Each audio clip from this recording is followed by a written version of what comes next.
Hi mga idol, mga lods. Meron nga pala akong kalabasa, sitaw dito. Yan na pala yung aromatics ko. Sibuyas, bawang. Saka yan pala yung sahog natin mamaya.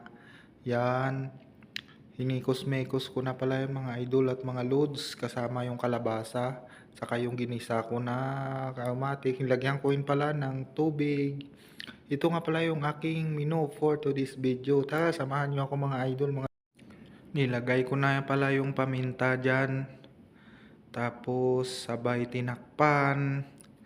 Pakuluan ko lang pala ng konti mga idol yan. Ito na nga pala yung niluluto natin. Nilagay ko na yung sitaw. Tira nga pala yun sa limpo mga idol at mga loads.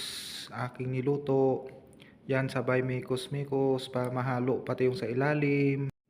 Yan, balik na pala tayo dito sa niluluto ko mga idol, mga loads. Yan, nilagay ko na rin pala yung sili na green, pampabango.